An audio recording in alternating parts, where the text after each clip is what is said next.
بسم الله الرحمن الرحيم يا أيها الناس اتقوا ربكم الذي خلقكم من نفس واحدة وخلق منها زوجها وبث منهما رجالا كثيرا ونساء واتقوا الله الذي تساءلون به والأرحام إن الله كان عليكم رقيبا أعوذ بالله من الشيطان الرجيم يا أيها الذين آمنوا اتقوا الله وقولوا قولا سديدا يصلح لكم أعمالكم ويغفر لكم ذنوبكم ومن يطع الله ورسوله فقد فاز فوزا عظيما۔ بزرگان محترم، عزیز نوجوان دوستوں اور بھائیوں، قابل احترام اسلامی ماؤں اور بہنوں،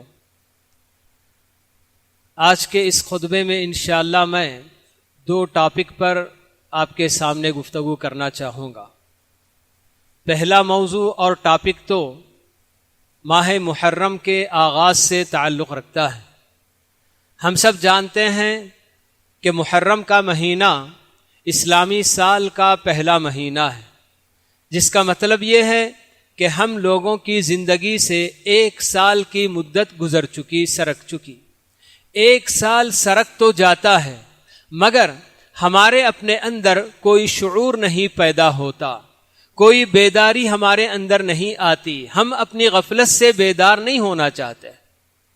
کہ بھئی ایک سال کی مدت میری گزر گئی، ختم ہو گئی، اس پورے ایک سال میں نے کیا پایا، کیا کھویا۔ دنیاوی اعتبار سے تو حساب و کتاب ضرور کرتا ہے بندہ، مگر جو اپنی اصلی زندگی اور ہمیشہ کی زندگی، جو آخرت کی زندگی ہے، اس کے تعلق سے ہمیشہ غفلت ہی کا شکار رہتا ہے۔ زندگیاں گزر جاتی ہیں، 50 سال 60 سال بھی گزر گئے، لیکن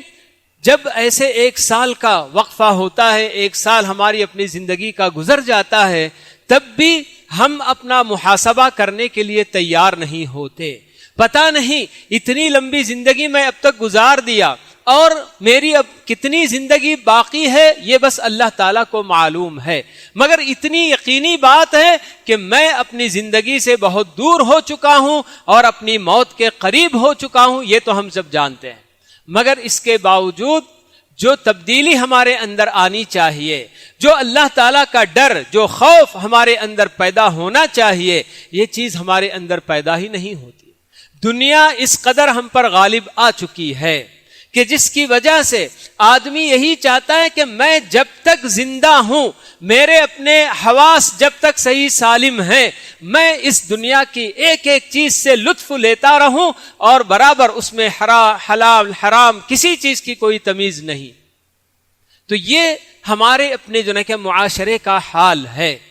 اللہ کے بہت بندے ایسے بھی ہیں جو واقعی ہمیشہ اپنی اس آخرت کی زندگی کو یاد رکھتے ہوئے دنیا کی یہ زندگی گزارنے کی کوشش کرتے ہیں، لیکن ایک بڑی تعداد مسلمانوں کی ایسی ہی ہے جو ایسی ہی زندگی گزارتی چلی جاتی ہے جیسے بالکل غیر مسلم، جن کا آخرت پر کوئی ایمان نہیں، مرنے کے بعد دوبارہ اٹھائے جانے پر ان کا کوئی ایمان نہیں۔ وہ لوگ جس طرح کی زندگی گزارتے ہیں اسی طرح سے ہمارے اپنے لوگ بھی زندگی گزارتے ہوئے نظر آ رہے ہیں۔ محرم کا یہ مہینہ جیسے ہی گزرتا ہے آتا ہے تو ایک سال پورے ہو گئے ہمارے اپنے اسلامی سال۔ بہرحال ہر موقع پر برابر یہ باتیں یاد دلائی جاتی ہیں، مگر اس کے باوجود بھی ہمارے اپنے اندر کوئی تبدیلی ہم لانے کی کوشش ہی نہیں کرتے، نہ اپنے اندر، نہ اپنے جو ہے کہ گھر کے اندر، نہ کسی اور ماحول میں۔ بس ہماری اپنی زندگی ایک روٹین جس پر ہم جو ہے زندگی گزارتے آئے ہیں، اسی طرح سے ہم جو ہے چاہتے ہیں کہ زندگی ہماری گزرتی رہ جائے۔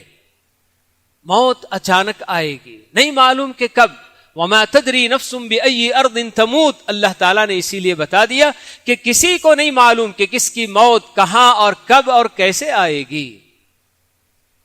تو یہ تو بالکل اچانک آنے والی چیز ہے۔ کیسے کیسے جنا ہم جنا خبریں نہیں سنتے ہیں کہ بندہ کیسے بالکل جنا کہ اپنے گھر سے واپس لوٹ رہا تھا، گھر کے دروازے پر پہنچ کر اس کی موت آ گئی۔ گھر کا دروازہ بھی کھٹکھٹانے کی اس کو مہلت نہیں ملی، بس گھر کے دروازے پر پہنچا اور موت آ گئی اور وہیں ڈھیر ہو گیا۔ بالکل رات میں سوتا ہے بندہ اور دن میں اٹھتا ہی نہیں، سونے کے بعد پھر اس کو اٹھنا نصیب نہیں ہوتا۔ کوئی ضروری نہیں کہ آدمی بالکل بہت بیمار ہو کر آخری میں بالکل بیماری اب ختم، سارے ڈاکٹروں نے جواب دے دیا، اسی کے بعد اس کی موت آئے گی، یہ کوئی ضروری نہیں ہے۔ تو اس طرح کے جب موسم آتے ہیں برابر ہمیں ان سب باتوں کا ضرور خیال رکھنا چاہیے کہ ہاں صاحب ایک سال ہمارا جو نا بیت گیا، اس پورے ایک سال میں اللہ تعالیٰ کو خوش کرنے کا کتنا وقت ہم نے لیا، اللہ تعالیٰ کو راضی کرنے کے لیے، اللہ تعالیٰ کو خوش کرنے کے لیے پورے ایک سال میں ہم نے کتنا وقت دیا ہے، اور اللہ تعالیٰ کو ناراض کرنے کے کاموں میں، گناہوں میں، ہم نے معصیتوں میں اپنے پورے ایک سال کا کتنا وقت ہم نے لگایا ہے، اس کا ہم کو محاسبہ کرنے کی ضرورت ہے۔ اسی لیے اللہ تعالیٰ ہمیں خبردار کر دیے ہیں، یا ایھا الذین آمنوا اتقوا اللہ ولتنظر نفس ما قدمت لغد، اللہ تعالیٰ نے بتا دیا کہ اے ایمان والو اللہ تعالیٰ سے ڈرتے رہو، اور ہر نفس کو دیکھنا چاہیے کہ آنے والے کل کے لیے وہ کیا کچھ تیاری کیا ہے۔ آنے والا کل اللہ تعالیٰ بتا رہے ہیں، اور یہی وہ چیز ہے کہ جو یعنی کہ فکر آخرت لے کر دنیا کی زندگی گزارنا، جس کی وجہ سے اللہ رب العالمین نے جو آخری پیغام ہم بندوں کے نام کیا، اس میں بھی اللہ تعالیٰ ہمیں یہی آخرت کی فکر ہی جناب بتا رہے ہیں۔ واتقوا یوما ترجعون فیہ الی اللہ، اللہ تعالیٰ ہمیں خبردار کر رہے ہیں کہ بندو غافل مت ہو جاؤ، اس دن سے برابر ڈرتے رہو جس دن کے تم اللہ تعالیٰ کی طرف لوٹائے جاؤ گے۔ تو بہرحال اپنی جگہ پر ایک طرف سے ایسے موقع پر ہمیں اپنے محاسبے کی ضرورت پڑتی ہے، اور پھر یہ مہینہ ماہ محرم، جس کو اللہ کے نبی صلی اللہ علیہ وسلم نے شہر اللہ المحرم بتایا، اللہ کا مہینہ۔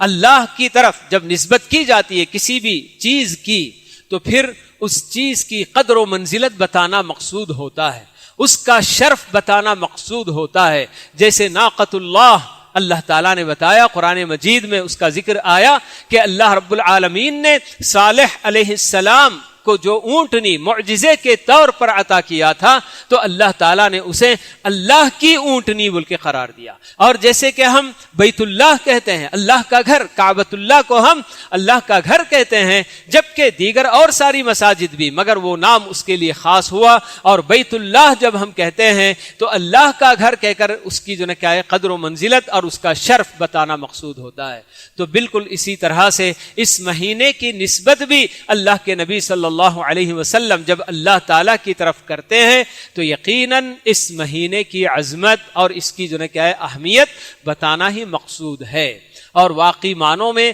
اللہ کے نبی صلی اللہ علیہ وسلم نے ہمیں اس مہینے کی بہت بڑی فضیلت بتا دی۔ آپ نے بتایا کہ رمضان کے مہینے میں جو فرض روزے ہیں، ان کے بعد فرض روزوں کے بعد نفل روزوں کے لیے سب سے افضل اوقات یہی محرم کے مہینے کے روزے ہیں۔ جیسے نمازوں میں فرض نمازوں کے بعد تہجد کی نماز سب سے افضل ترین نماز ہے، تو بالکل اسی طرح سے رمضان کے فرض روزوں کے بعد سب سے افضل روزے اسی ماہ محرم کے روزے ہیں۔ تو ایسے میں ہمیں اس مہینے کا بہت زیادہ احترام کرنا چاہیے۔ ویسے تو اس سے پہلے بھی بارہا بات آ چکی ہے، حج سے پہلے بھی، کہ بالکل ذی القعدہ، ذی الحجہ اور محرم یہ تین حرمت والے مہینے، اور ایک چوتھا مہینہ رجب کا مہینہ، یہ اللہ رب العالمین نے ان چار مہینوں کو بڑا ہی محترم مہینہ بتایا ہے۔ اللہ تعالیٰ نے خود جب ان مہینوں کو حرمت کا مہینہ بتا دیا اور ان کی عظمت بتا دی، تو پھر یقیناً ہمیں ان مہینوں کا خاص اہتمام کرنا چاہیے، اور اس کی حرمت کو پامال کرنے سے اپنے آپ کو بچانے کی کوشش کرنا چاہیے۔ ورنہ عام طور پر لوگ یہی سمجھتے ہیں کہ بس رمضان کا مہینہ، اس مہینے میں تھوڑا بہت اپنے آپ کو عبادات میں لگا لیا اور اپنے آپ کو چند برائیوں سے بچا لیا، تو سمجھتے ہیں کہ اس کا حق ادا ہو گیا ملک۔ لیکن یہ چار مہینے بھی، ذی القعدہ، ذی الحجہ اور محرم، اور ان کے ساتھ رجب کا یہ مہینہ اللہ رب العالمین نے حرمت والے مہینے قرار دیا ہے۔ عزت اور احترام ان کا بھی برابر جو ہونا چاہیے۔ جی تو ایسے میں سب سے زیادہ افضل عمل جو اس مہینے کے اندر ہونا ہے تو وہ روزے رکھنا ہے. تو اسی لیے پیارے نبی صلی اللہ علیہ وسلم نے ہمیں بتا دیا کہ رمضان کے فرض روزوں کے بعد جو سب سے افضل روزے ہوں گے وہ محرم کے مہینے کے روزے ہوا کریں گے. باقی اس ماہ محرم کے تعلق سے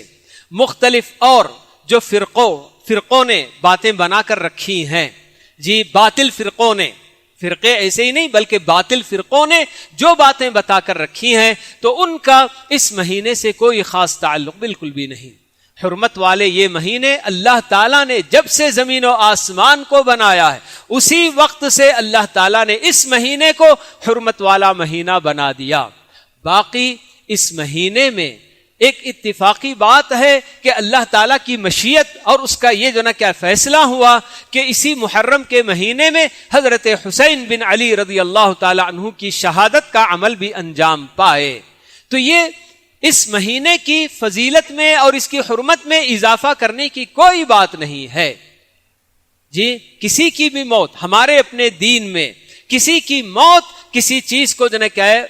احترام والی بنانے والی چیز نہیں ہے. ہمارے نبی محمد صلی اللہ علیہ وسلم خود جب وفات پا گئے اسی مہینے کو ہم کوئی خاص اہتمام والا مہینہ نہیں قرار دیتے، احترام والا مہینہ نہیں بناتے ہیں. تو پھر ایسی صورت میں محرم کے اس مہینے میں حضرت حسین کی شہادت ہونے کی وجہ سے اس کی حرمت ہے، ایسی بالکل بات نہیں ہے. بس عوام میں اسی طرح کی باتیں مشہور ہیں اور چونکہ اس مہینے میں ان کی شہادت ہو گئی تو جیسے یہ باطل فرقہ شیعوں کا فرقہ ہے، رافضی ہیں، یہ لوگ جس طرح سے اس مہینے کے اندر مختلف قسم کی بدعات کرتے ہیں تو ان بدعات کو ان لوگوں کی دیکھا دیکھی بہت سارے سنی مسلمان بھی یہ سمجھ کر کرنے لگ جاتے ہیں کہ اس مہینے میں گویا یہ سب کام کیے جانے والے کام ہیں. تو ان سب باتوں کا بالکل بھی جتنی بھی باطل خرافات جو اس مہینے کے اندر باطل فرقوں نے شیعہ اور رافضیوں نے ایجاد کیا ہے ان کا اس مہینے سے یا اس مہینے کی حرمت سے اس کا کوئی تعلق بالکل بھی نہیں ہے. تو حضرات ایک طرف سے میں نے آپ کے سامنے یہ بات رکھی ہے، ایک ٹاپک یہ ہوا تھا. دوسرے ٹاپک پر جو میں بات کرنا چاہتا ہوں وہ ہمارے اسی شہر پیرنمبٹ کی ایک خبر عام ہوئی ابھی ماضی قریب میں بالکل 4-5 دن پہلے کہ ایک مسلم فیملی نے خودکشی کر لی. سب کو انشاءاللہ اس کا علم ہوگا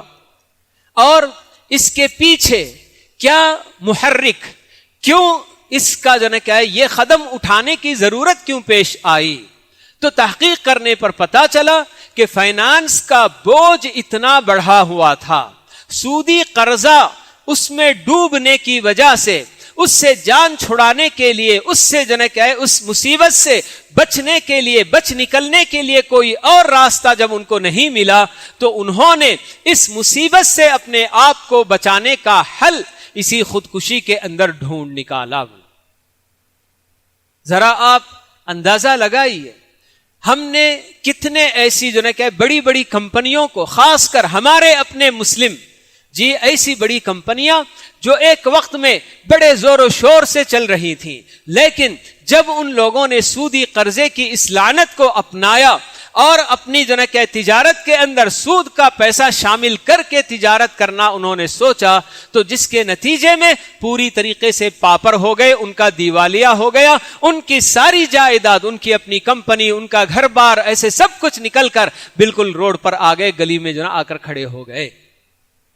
اللہ رب العالمین نے سود کو ملعون قرار دیا ہے، مختلف انداز میں اس پر لعنت برسائی گئی ہے. یہ ایک ایسا بالکل ناسور ہے کہ جو بھی آدمی اس کو اپناتا ہے تو یقیناً وہ اس دنیا میں کبھی کامیاب نہیں ہو. سود کھانے والا بھی، سود کھلانے والا بھی کبھی بالکل بھی جو نا کیا ہے سکون کی زندگی جی ہی نہیں سکتے، کبھی ان کے لیے کامیابی ہو نہیں سکتی. مگر افسوس کے ساتھ یہی کہنا پڑتا ہے کہ ہم مسلمانوں کے اندر خاص کر وہ طبقہ کہ جن کے اندر ذرا کچھ مالی پریشانی ہوتی ہے، آسانی کے ساتھ جو راستہ ڈھونڈتے ہیں وہ یہی سودی قرضے کا راستہ ہے. اللہ رب العالمین نے بہت سارے فیصلے کیے ہیں، خود انہی کے اندر، ہر ایک کے اندر اللہ تعالیٰ نے کسی کو گورا بنایا، کسی کو کالا بنایا، کسی کو لمبا، کسی کو پتلا، کسی کو موٹا. ایسے بہت سارے اللہ تعالیٰ کے فیصلے ہیں جن سے بندہ راضی ہو جاتا ہے، کوئی شکایت اس کو نہیں ہوتی. لیکن روزی روٹی کا معاملہ بھی اللہ تعالیٰ ہی کا تو ہے. اللہ تعالیٰ یہی چاہتے ہیں کہ کسی بندے کو زیادہ دے کر آزمائے اور کسی بندے کو کھینچ کر بالکل بہت معمولی سا دے کر آزمائے، کیونکہ اللہ تعالیٰ دونوں طرح سے بندوں کو آزمانا چاہتے ہیں. وَنَبْلُوكُمْ بِالشَّرِّ وَالْخَيْرِ فتنہ، اللہ رب العالمین بتاتے ہیں کہ کبھی ہم شر کے ذریعے آزماتے ہیں اور کبھی خیر کے ذریعے آزماتے ہیں.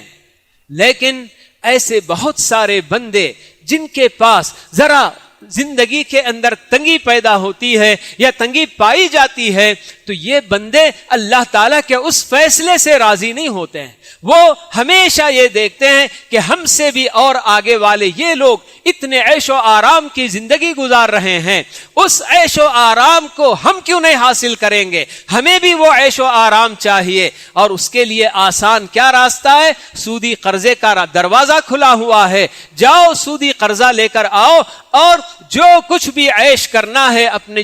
عیش کر لو. پھر اس کے بعد سود کا وہ قرض ادا کرنے میں بالکل قاصر ہوتے ہیں. بوجھ بڑھتا جاتا ہے یہاں تک کہ بالکل ان کا اپنا سارا سرمایہ، ان کی ساری پونجی، چاہے وہ زیورات انہوں نے اپنے اس مارواڑی کے پاس رکھے ہوں یا اپنے گھر کے کاغذات جا کر اس کے پاس رکھے ہوں، ایک دن وہ آتا ہے کہ وہ زیورات اس کے ہو جاتے ہیں اور اس کا گھر بھی اس کا ہو جاتا ہے اور یہ گلی کے ہو جاتے ہیں. انسان بالکل بے صبرا ہوتا ہے. جیسے اللہ تعالیٰ نے بتایا جی کہ انسان بہت جلد باز ہے اور بڑا بے صبرا ہے اور بڑا ناشکرا بھی ہے. اللہ تعالیٰ کی کتنی نعمتیں اس کو ملی ہوئی ہیں، مگر تھوڑی بہت روزی روٹی میں اگر تنگی ہوتی ہے تو وہ اس کو برداشت نہیں کرتا ہے، وہ اس کو ہضم نہیں کرتا ہے. اپنی کوئی بھی تقریب کرنا چاہتا ہے، وہ چاہتا ہے کہ جس طرح سے آج یہ ساری چیزیں اس لیے وجود میں آتی ہیں کہ لوگ جو مختلف قسم کی چیزیں دیکھا کرتے ہیں، جی یہ جو ٹی وی میں یا پھر اور سیریل میں، اس میں جو شادیاں ہوتی ہیں، جیسے کچھ وہاں پارٹیاں ہوتی ہیں، ہر چیز انسان خاص کر مسلمان آج ان سب چیزوں کو بالکل اپنانا چاہتے ہیں. ایک سے ایک کیسے لباس پہنے جاتے ہیں اور ایک ہی وقت میں ایک پروگرام میں کتنے لباس تبدیل کیے جاتے ہیں، برابر ان کو تبدیل کرنا وہ بھی اپنا عین فرض سمجھتے ہیں. اور پھر اسی طرح سے جیسے پارٹیاں ہوتی ہے وہ ساری چیزیں حقیقت میں وہ اپنے زندگی میں لے کر آنا چاہتے ہیں، مگر ان کے پاس چونکہ اس کے لیے وسائل نہیں ہوتے ہیں، ان کی اپنی روزی روٹی اور ان کی کمائی اس کی اجازت نہیں دیتی ہے، تو پھر وہ وہاں جاتے ہیں اور سودی قرضہ لے کر آتے ہیں اور اس کے ذریعے اپنی خواہشیں پوری کر لیتے ہیں. پھر اس کے بعد اسی بوجھ میں دب کر ایسے بالکل دب جاتے ہیں کہ بالکل ان کا وجود تک ختم ہو جاتا ہے. ایک گناہ سودی قرضہ جب انہوں نے لیا اور اس قرضے کو ادا نہیں کر پا رہے ہیں تو اس کی وجہ سے دیکھیے کہ ایک دوسرا بہت بڑا گناہ، خودکشی کا گناہ انہوں نے کیا.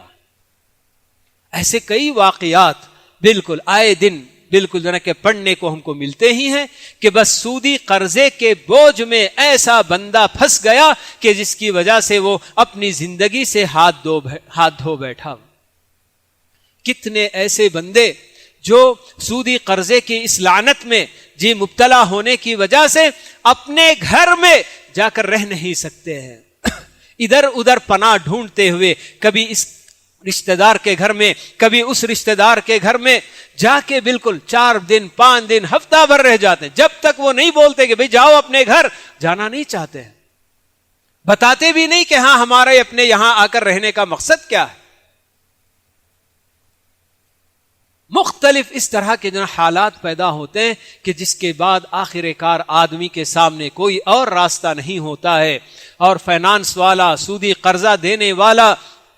گالی گلوچ کر کے گھر کے سامنے آ کر بے عزت کر کے ان کو یہ کرتا ہے تو آخر کار وہ شرم کے مارے خودکشی کا فیصلہ کرتے ہیں. جبکہ خودکشی یہ خود بھی ایک حرام عمل ہے۔ اللہ کے نبی صلی اللہ علیہ وسلم نے ہمیں بتا دیا کہ جو آدمی خودکشی کرے گا، جس طریقے سے بھی خودکشی کرے گا، اسی طریقے کا اس کو عذاب قیامت تک برابر دیا جاتا رہے گا۔ برزخ کی زندگی میں اگر کسی بندے نے پھانسی ڈال کر اپنے آپ کو ختم کر لیا تو برابر وہاں قبر کی اپنی زندگی میں ویسے ہی وہ عمل دہراتا رہے گا، اپنے آپ کو پھانسی پر لٹکاتا رہے گا۔ اگر کوئی زہر کھا کر مر گیا تو وہاں اس کو برابر وہ زہر پلایا جاتا رہے گا اور وہ زہر کا وہ گھونٹ پیتا رہے گا۔